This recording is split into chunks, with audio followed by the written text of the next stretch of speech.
Assalamualaikum warahmatullahi wabarakatuh. Selamat datang di channel Muhammad Samsudin. Di kesempatan kali ini, saya akan bercerita arwah jenazah yang hilang. Sebelum masuk ke ceritanya, jangan lupa subscribe dulu ke channel ini. Selamat mendengarkan.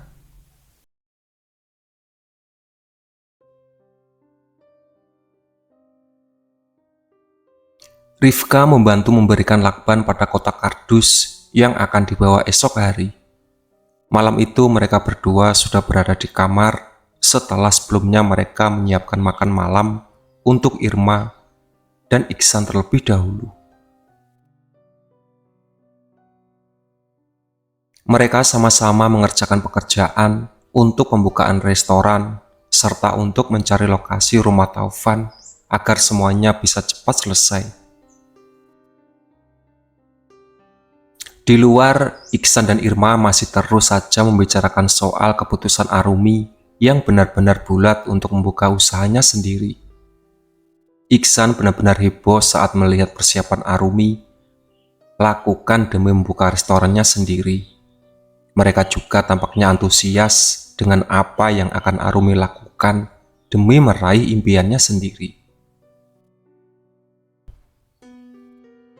Ponsel milik Rifka bergetar di atas meja. Hal itu membuat Arumi maupun Rifka kompak menoleh wajah ke arah ponsel tersebut. Mungkin ada pesan masuk. Buka saja cepat, saran Arumi. Masalahnya dari siapa? Orang yang tahu nomor ponselku kan cuma kamu dan Mas Aryo, ujar Rifka.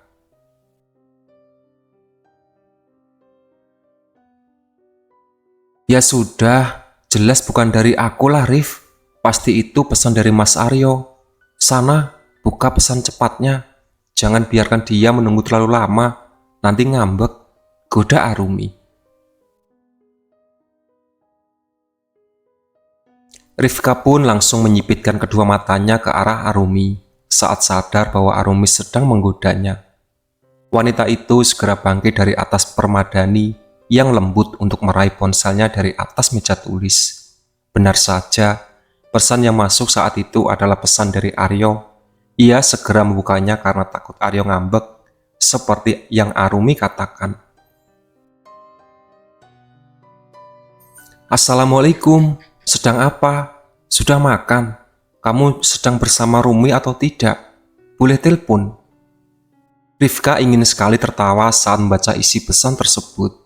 Namun ia lebih memilih untuk menahan tawanya dan berbalik menatap ke arah Arumi. Mas Aryo kirim pesan padaku, tapi isinya pertanyaan semua. Sedang apa? Sudah makan? Kamu sedang bersama Rumi atau tidak? Boleh telepon?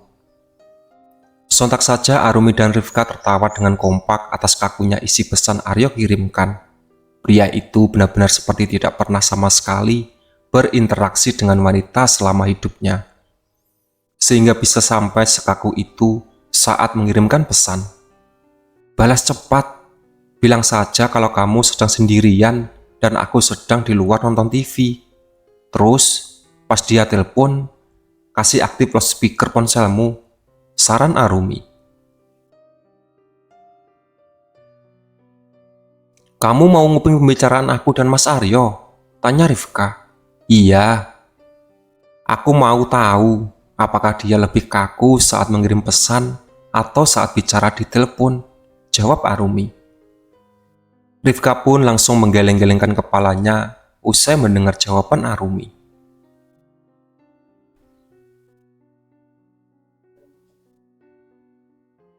Tapi janji ya, jangan bikin dia malu saat bertemu. Aku nggak mau kalau sampai kamu mempermalukan dia. Rifka meminta Arumi berjanji. Kapan aku pernah begitu, Rif? Berapa lama kamu kenal aku? Masa iya sih?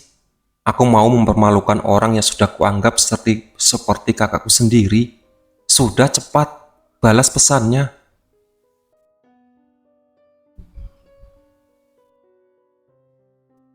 Rifka pun segera mengetik pesan balasan dengan cepat.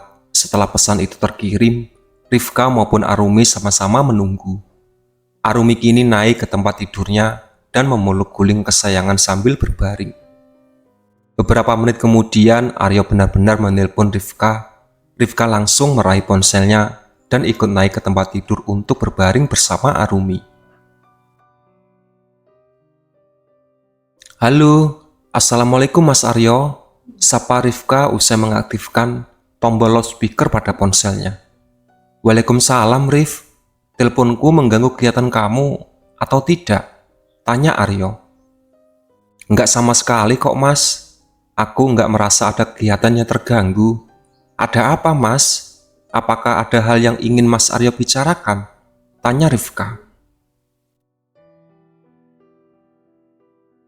Arumi mendengarkan sambil menahan-nahan senyumnya di samping Rifka. Rifka memberi peringatan pada Arumi melalui kode yang dibuatnya agar Arumi tidak mengeluarkan suara sama sekali. Enggak ada apa-apa kok. Aku cuma mau telepon saja. Mau memastikan kalau keadaan kamu sudah jauh lebih baik daripada keadaanmu siang tadi. Jawab Aryo agak terbata-bata. Alhamdulillah, keadaanku saat ini sudah jauh lebih baik daripada keadaanku tadi siang, Mas. Terima kasih atas perhatiannya. Maaf ya, aku jadi nggak enak kalau ingat kejadian tadi siang. Aku banyak banget merepotkan Mas Aryo, sampai-sampai Nuning bilang padaku bahwa Mas Aryo tadi menggendong aku sampai ke rumah Mas Aryo. Oh iya, kedatangan Mas Aryo sendiri bagaimana? Sudah benar-benar membaik kan?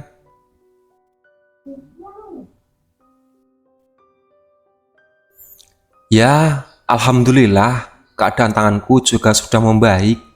Meskipun sebenarnya aku masih heran, kenapa bisa tanganku akhirnya tidak memiliki bekas luka sama sekali, padahal malamnya luka itu sangat terbuka dan terasa sakit.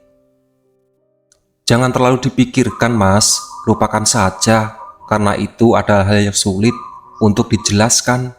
Lagi pula, kamu sudah punya pacar, Rif? Aryo sengaja memotong ucapan Rifka. Arumi langsung menutup mulutnya agar dirinya tidak mengeluarkan suara sedikit pun. Saat itu jelas Arumi ingin sekali menjerit heboh akibat mendengar pertanyaan yang Aryo ajukan. Rifka sendiri tetap berusaha tenang, meski saat itu tidak bisa dipungkiri bahwa dirinya merasa gugup.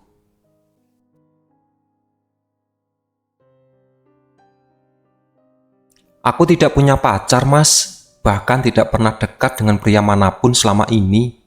Aku baru pertama kali dekat dengan pria saat datang ke sini.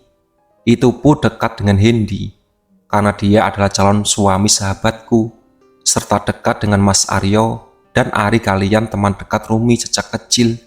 Selain itu, gak ada lagi, Mas. Aryo tampaknya sedang berpikir untuk menanyakan apa lagi kepada Rifka. Di seberang sana, Rifka dan Arumi sama-sama menunggu respon selanjutnya dari Aryo dengan sangat sabar. Kamu besok jadi pergi sama Rumi untuk mencari tahu di mana alamat rumah barunya Mas Taufan? Iya Mas, insya Allah jadi. Semua yang Rumi dan aku butuhkan sudah dipersiapkan dengan matang. Kamu yakin mau pergi dengan Rumi saja, tidak mau pergi bersamaku? Aku juga bisa kok menemanimu mencari di mana rumahnya barunya Mas Taufan, biar Rumi lebih fokus pada kegiatannya, membuka restoran dan catering. Tawar Aryo dengan perasaan gugup setengah mati. Arumi kini segera memutuskan pergi dari sisi Rifka dan membuka jendela kamarnya agar bisa tertawa keluar tanpa terdengar Aryo. Mas Aryo sebaiknya di rumah saja dan bantu Bude Kasni. Kalau posisi Rumi mau digeser, takutnya nanti dia akan mengamuk dan merasa tidak diterima, tolak Rifka sambil menahan-nahan tawanya. Aryo tampak diam saja setelah menerima jawaban dari Rifka. Tapi kalau Rumi sibuk, kamu jelas nggak ada teman untuk pergi mencari alamat rumahnya Mas Taufan dong. Kalau begitu, besok aku akan buat Rumi benar-benar sibuk dan tidak ada waktu untuk menemani kamu ke jalan Yudhistira, ujar Aryo mengutarakan niatnya dengan sangat jujur. Hendy masih berdiri di balik jendela kamarnya malam itu. Pria itu belum merasa mengantuk, sehingga membuatnya masih terjaga. Dalam pikirnya terus saja terngiang-ngiang kejadian siang tadi. Ia teringat pada saat Arumi murka, akibat arwah hitam berhasil mempengaruhi pikiran Rifka, dan bahkan sampai menghisap energi wanita itu hingga pingsan. Arumi benar-benar sudah tidak bisa menahan emosinya pada saat berhadapan dengan arwah hitam itu. Dari sanalah, Hendy menyadari bahwa Arumi memang selalu membantu dan melindungi orang lain, tak peduli bagaimanapun keadaannya. Pantas saja dia bilang berani menjanjikan pada arwah-arwah yang mendatanginya, bahkan dirinya akan menemukan jenazah mereka yang hilang. Dia memang memiliki sifat peduli yang sulit untuk dibendung. Mungkin bagi Arumi, dirinya akan merasa menyesal jika sampai tidak memperdulikan permintaan tolong yang akan datang padanya. Sekarang yang jadi pertanyaan adalah, kemana arwah hitam itu melarikan diri setelah berhadapan dengan Arumi siang tadi? Apakah dia kembali bersembunyi di rumah kosong lainnya? Gumam Hendy bertanya-tanya sendiri. Tatapan Hendy kini terarah keluar jendela. Ia mengamati area keliling rumahnya dan juga jalanan yang begitu sepi. Ia mewaspadai keberadaan arwah hitam yang bisa saja bersembunyi di dekat rumah warga lain pada diduga. Hendy sadar bahwa peristiwa kesurupan yang pernah menimpa salah satu warga desa sebelah mungkin saja akibat dari serangan arwah hitam tersebut. Ponsel pria itu berdering tak lama berapa kemudian, ia segera berbalik dan meraih ponselnya di atas laci samping tempat tidur. Dua buah pesan dari Aryo dan Arumi masuk bersamaan, sehingga Hendy tentu saja mendahulukan pembukaan pesan dari Arumi.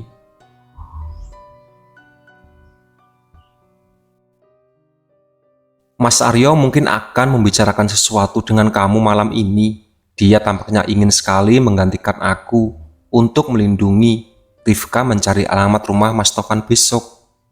Jadi kalau Mas Aryo benar-benar kirim pesan padamu, tolong jangan abaikan, setujui, tapi sedikit ulur-ulur jawaban biar dia tidak curiga kalau kita berdua sudah tahu soal keinginan terhadap Rifka.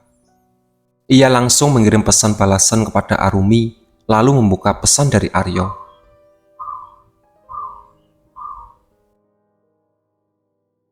Aku punya penawaran menarik untukmu, Hen. Hendy langsung menjatuhkan dirinya ke atas tempat tidur dan berguling-guling sambil tertawa. Astagfirullah Aryo, bahasamu persis sama sekali seperti sales kredit plus. Duh, demi bisa jalan berdua sama Rifka, dia sampai rela berbahasa tidak seperti biasanya, gumam Hendy. Pria itu segera mengetik duduk di tepian tempat tidur dan mulai mengetik pesan balasan. Penawaran apa? Penawaranmu pasti tidak akan lebih menarik daripada saat aku merasa tertarik pada Rumi, iya kan? Aku juga nggak punya niatan untuk menawari sesuatu jika saja aku tidak punya tujuan penting. Jadi begini, besok Rifka kan punya tujuan lain untuk membantu Rumi pagi-pagi di restoran. Dia akan mencari alamat Mas Taufan di jalan Yudhistira bersama Rumi. Nah, aku inginnya dia pergi denganku saja, bukan dengan Rumi. Jadi aku ingin meminta sama kamu untuk mengajak Rumi, entah kemanapun suka-suka kamu. Intinya, agar aku bisa pergi sama Rifka. Nanti biaya jalan-jalan kamu sama Rumi, aku yang tanggung. Membaca pesan dari Aryo saat itu jelas membuat Hendy geleng-geleng kepala. Ia tidak paham kenapa Aryo menjadi begitu penasaran dengan Rifka, sehingga nekat bernegosiasi dengannya. Aku sih nggak masalah dengan permintaanmu. Masalahnya, aku bingung mau ajak Rumi kemana. Aku nggak tahu apakah dia suka kalau aku ajak jalan ke pusat belanjaan. Aku juga nggak tahu apakah dia akan suka kalau aku ajak ke jalan tanpa tujuan. Kamu harus memberi masukan dulu padaku. Bagusnya aku ajak Rumi kemana. Kamu tahu sendiri kalau wanita terkadang susah dipahami kan?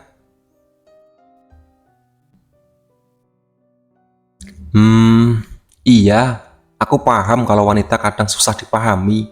Tapi kan Rumi pacarmu, Hen. Dia calon istrimu. Masa iya kamu nggak tahu dia sukanya diajak jalan kemana? Aku jadi ikutan bingung kalau disuruh memberi masukan soal-soal jalan. Orang aku juga nggak pernah jalan-jalan. Lah terus gimana? Kamu memberikan penawaran juga mendadak begini. Aku jadi nggak enak, bisa berpikir cepat. Ya sudah, begini saja. Kamu ajak Rumi ke toko lain, temani dia pilih-pilih kain yang akan dijadikan pakaian pengantin di hari pernikahan kalian. Gimana? Menurutmu Rumi mau kan kalau diajak ke toko kain?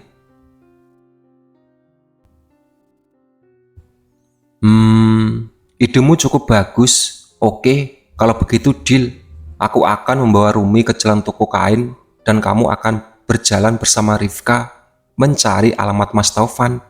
Oh ya, kamu jangan lupa koordinasi sama Badrun, Muklis, dan Samsul. Soalnya motor sewaannya yang harusnya dipakai oleh Rumi akan diurus oleh Muklis dan disimpan di rumah Junaidi bersama pakaiannya kurir. Kamu dan Rifka harus memakai pakaian itu biar lebih meyakinkan. Oke, aku akan berkoordinasi dengan mereka bertiga besok pagi. Meskipun siang baru aku akan pergi bersama Rifka ke Jalan Yudhistira. Terima kasih sebelumnya, Hen.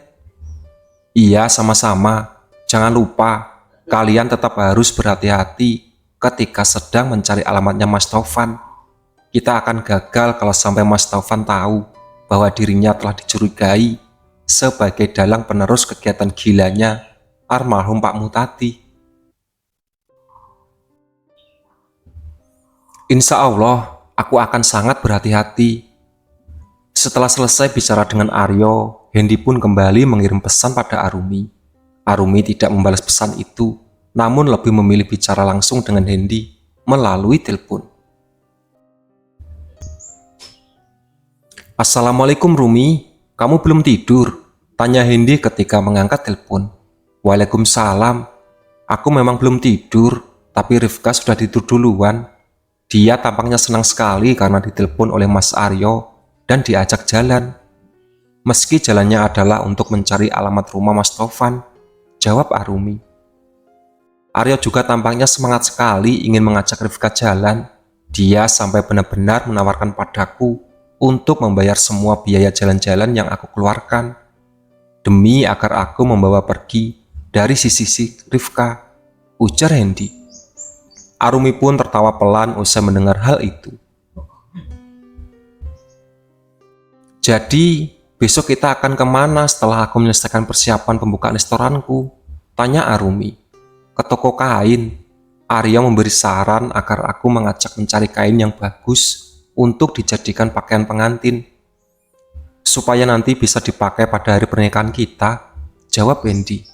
Wah, Mas Aryo mendadak pengertian sekali, sampai bisa menyarankan hal setepat itu padaku. Apakah Rifka sudah menularkan sifat pengertiannya setelah seharian tadi berada di dekat Mas Aryo ya? Heran Arumi. Sifat bisa ditukarkan ya? Berarti sifat perasaanku soal arwah-arwah yang bergentayangan di desa kita ini adalah hasil ketika kamu menularkan padaku. Benar begitu? Hen, kamu mulai ngelantur. Sebaiknya kamu cepat tidur daripada bicaramu ngelantur terus, saran Arumi. Nggak mau, aku masih kangen kamu, tolak Hendy. Hendy menghubungi Samsul pagi-pagi sekali untuk mengabarkan bahwa nanti Aryolah yang akan pergi bersama Rifka mencari alamat rumah baru Taufan di Jalan Yudhistira. Ia bahkan berkoordinasi dengan Samsul agar memberitahu bahwa Aryo mengenai rencana yang sudah Hendy jelaskan semalam pada keempat temannya tersebut.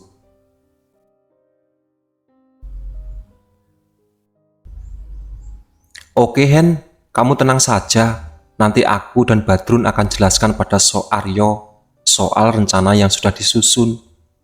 Sekarang aku akan ke rumah Junaidi lebih dulu untuk menemani Muklis menerima motor sewaan yang akan diantar, ujar Samsul. Oke kalau begitu Sam, pokoknya kabari aku jika ada apa-apa. Aku akan temani ibuku dulu pagi ini meminta ikut ke restoran Rumi. Ibuku ingin sekali melihat bagaimana persiapan pembukaan restoran itu, agar dia bisa memberi kabar pada beberapa kenalannya yang sering mencari-cari makan catering berkualitas, jelas Hendy. Kalau begitu, tandanya usaha Rumi akan menjadi terbantu, Hen. Aku doakan semoga usahanya calon istrimu itu berlancar. Amin. Amin ya robbal alamin. Terima kasih atas doanya, Sam. Kalau begitu, ku tutup dulu teleponnya. Soalnya ibuku sudah siap berangkat. Assalamualaikum. Pamit Hendy. Waalaikumsalam. Setelah selesai berbicara dengan Hendy, Samsul pun segera keluar dari rumahnya dan menghampiri Muklis yang juga baru dari keluar pagi itu. Mereka sama-sama berjalan menuju rumah Junaidi karena di sanalah akan diantar motor sewaan yang Muklis sewa sejak kemarin sore. Junaidi tampak sudah berada di halaman rumahnya bersama Aryo. Aryo datang sendiri ke rumah Junaidi, padahal biasanya dia akan meminta ditemani oleh Ari. Assalamualaikum, ucap Samsul Muklis kompak. Waalaikumsalam, jawab Aryo dan Junaidi. Wah, karena Ari tidak terlihat di mana-mana, berarti betul yang dikatakan oleh Hendy bahwa kamu sedang berusaha melakukan pendekatan terhadap Rifka, tebak Samsul saat menatap ke arah Aryo. Oh, pantas saja, rencananya berubah 100%. Ternyata ada udang di balik batu, sindir Junaidi sambil menahan tawa. Wajah Aryo memerah sempurna ketika Samsul membuka niatan berselubung di depan Junaidi dan Muklis. Badrun datang tak lama kemudian, tepat bersamaan dengan datangnya motor sewaan yang akan nanti Aryo pakai.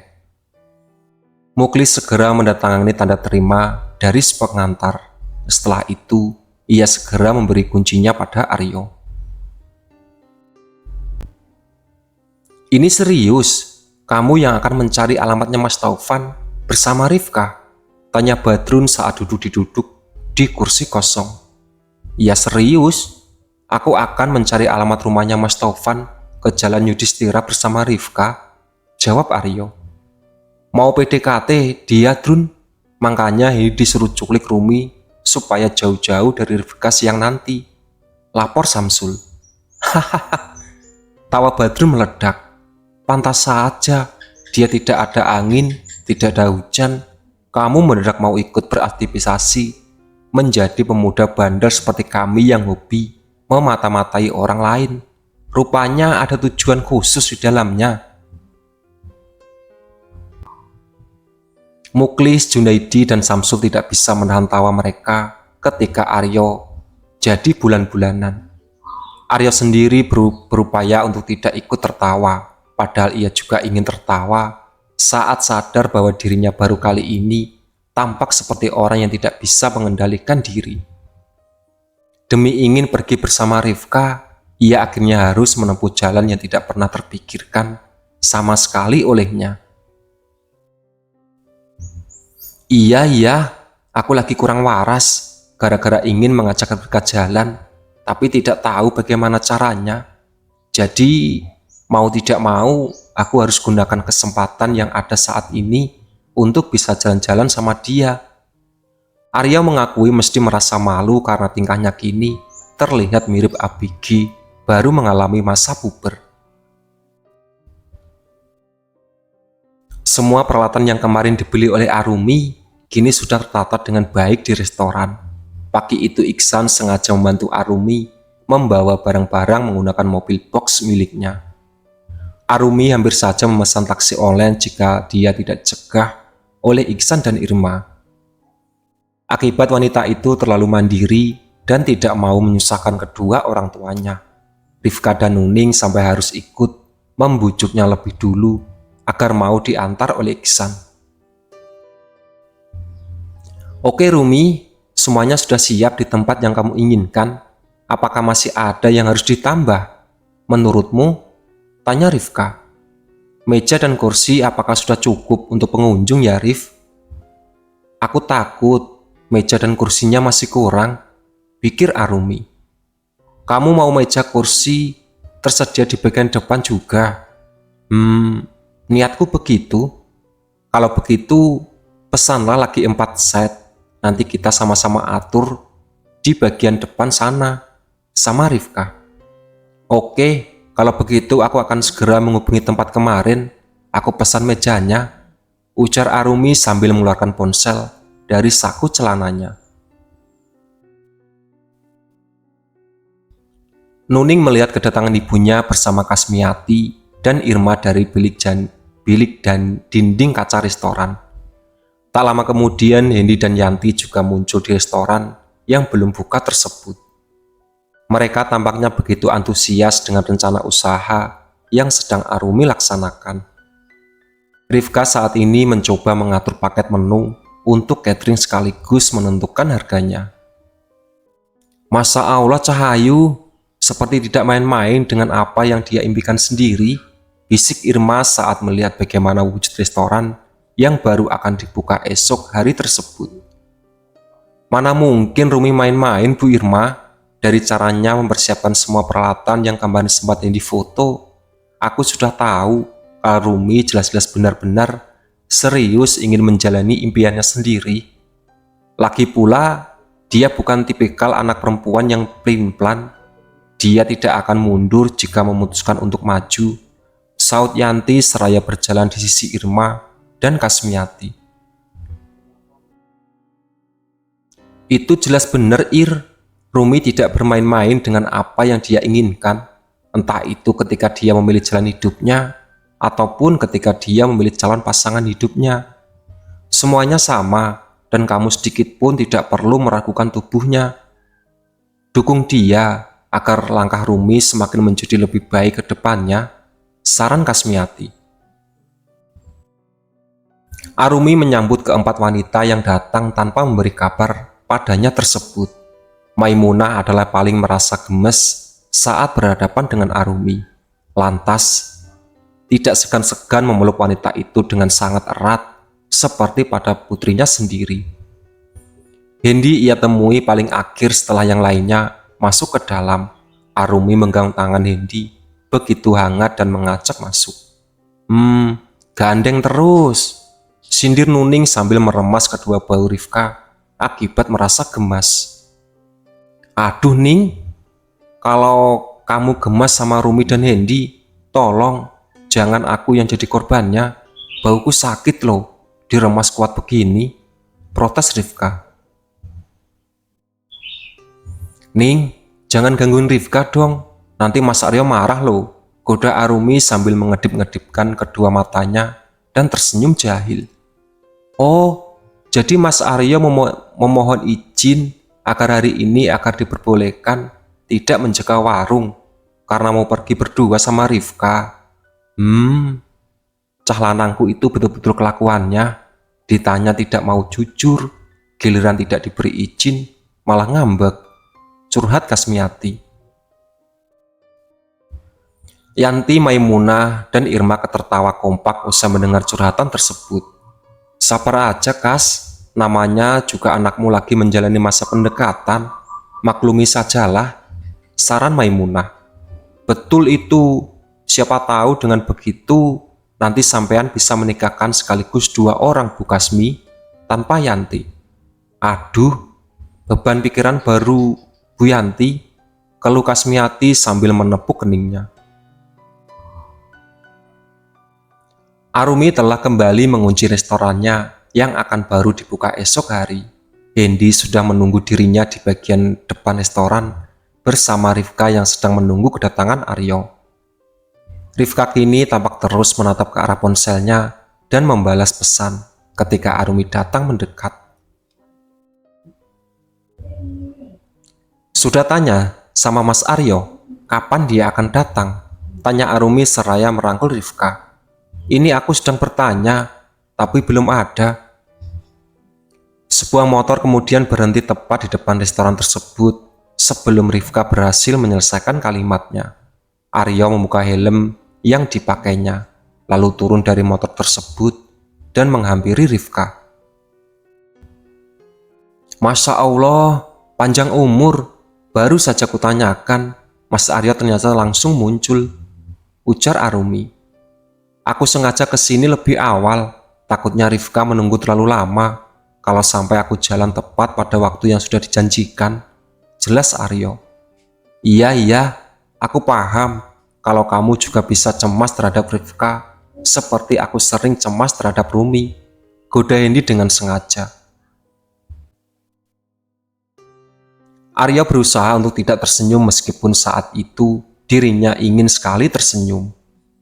Setelah mendapat serangan mendadak dari Hendy, Rifka langsung mencubit lengan Arumi sedikit, kemudian membuat Arumi sukses meringis kesakitan. Kasih tahu calon suamimu, enggak usah ngomong macam-macam tentang hal yang tidak ada di dalam pikiran Mas Aryo. Lain kali dia bisa bermacam-macam lagi, maka lenganmu bukan hanya akan menerima cubitan, tapi juga akan menerima cakaran dariku, ujar Rifka. Arumi langsung mendekat pada Hendy, sementara Hendy sendiri masih terlihat kaget dengan ancaman yang Rifka berikan pada Arumi. Kamu pikir cuma kamu saja yang bisa mengancamku, Rumi? Aku juga bisa. Arumi membungkam mulut Hendy dengan cepat, lalu menyuruhnya putar balik ke arah motor agar tidak mengganggu Rifka lagi. Setelah Arumi dan Hendy pergi, Aryo pun segera menyodorkan helm kepada Rifka yang kemudian diterima dengan baik oleh wanita itu. Siapa bilang kalau Hendy tadi membicarakan hal yang tidak ada di dalam pikiranku? Apa yang Hendy katakan tadi itu benar 100% kok. Aku memang cemas dan takut kalau sampai kamu menungguku sendirian terlalu lama di sini. Maka dari itulah aku memutuskan datang lebih awal agar bisa memastikan kalau kamu tidak perlu menunggu, ujar Aryo jujur. Rifka yang baru saja selesai memakai helm pun menatap lurus ke arah netra milik Aryo yang berwarna coklat terang. Ia tidak menemukan adanya kebohongan dari pria itu, terutama setelah dia mengatakan soal isi pikirannya. Rifka pun memilih tidak mengatakan apa-apa, lalu segera naik ke atas motor dan duduk dengan tenang. Aryo berusaha menenangkan debaran jantungnya yang tadi terus saja berlalu, tiada henti. Sampai pada akhirnya ia benar-benar sudah tidak ada lagi bisa merasa tahan dengan hal yang berusaha dipendamnya sejak pertama kali bicara berdua dengan Rifka. Aku sengaja meminta agar bisa menggeser posisi Arumi dari sisi harimu hari ini. Aku ingin ada di posisi itu. Aku ingin ada di sisimu. Apakah menurutmu caraku ini salah? Tanya Aryo. Aku rasa aku tidak berhak menilai benar atau salah perbuatan Mas Aryo lakukan. Bagiku, selama yang Mas Aryo lakukan tidak merugikan siapapun, maka itu tandanya Mas Aryo lakukan tidaklah salah, jawab Rifka dengan setenang biasanya. Aryo pun segera menyalakan motor yang dibawanya, lalu melajukan motor tersebut ke jalan menuju rumah Junaidi. Mereka berdua harus tiba di sana lebih dulu sebelum akhirnya pergi ke Jalan Yudhistira untuk mencari alamat rumah baru Taufan. Tatapan Rifka ketika sedang duduk di bagian belakang motor itu terarah pada sebuah rumah megah yang terlihat begitu apik dan indah. Ia merasa heran dengan keberadaan rumah tersebut, karena ia yakin sekali kalau tadi dirinya tidak memiliki rumah tersebut ketika akan pergi ke restoran milik Arumi. Rasa penasaran yang benar-benar tidak dibendung sehingga membuat mengambil foto rumah tersebut menggunakan ponsel. Rifka tidak mengatakan apa-apa pada Aryo karena tidak mau membuat pria itu berhenti mendadak di tengah perjalanan. Sesampainya mereka di rumah Junaidi, keduanya langsung disambut oleh Badrun dan Samsul. Muklis segera mengambil pakaian kurir yang harus dipakai oleh Aryo dan Rifka. Ketika mereka akan mencari alamat rumah baru Taufan, Aryo berganti pakaian di kamar mandi di rumah Junaidi. Sementara Rifka menumpang berganti pakaian di kamar milik Junaidi. Setelah mereka selesai bergantian pakaian, box yang semalam sudah dipersiapkan oleh Arumi dan Rifka kini disodorkan oleh Junaidi. Ingat, jangan sampai wajah kalian terlihat. Jadi sebelum pakai helm, pakailah masker boots dan juga kacamata hitam. Jadi meski nanti kalian membuka kacamata hitam, wajah kalian akan tetap aman dan tidak terlihat. Saran Muklis. Dan satu lagi, ini peringatan untuk kamu yo. Jangan biarkan Rifka sampai terdengar suaranya.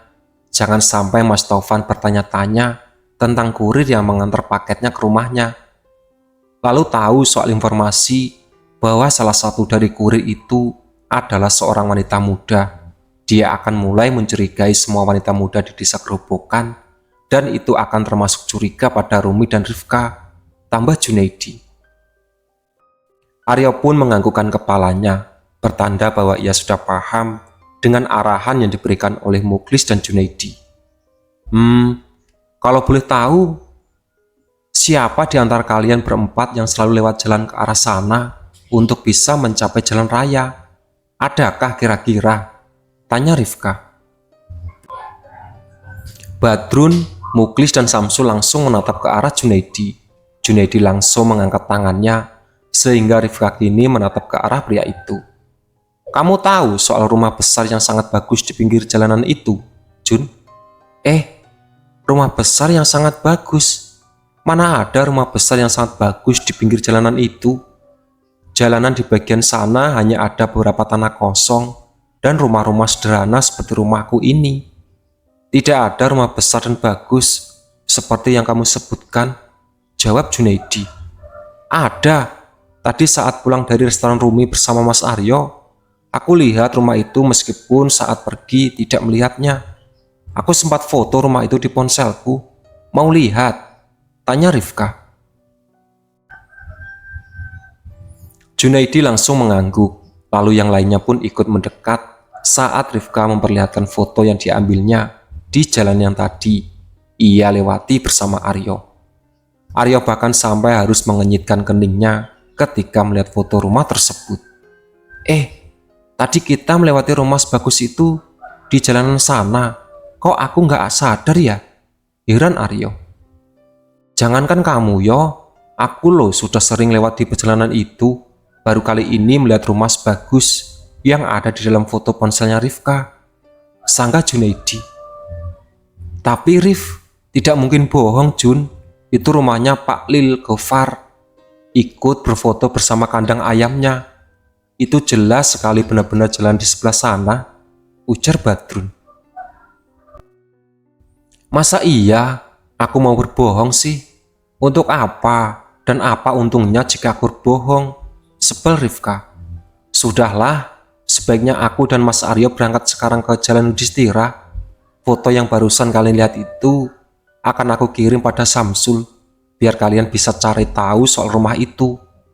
Soalnya, entah kenapa aku merasa ada yang aneh dengan rumah itu saat melihatnya tadi.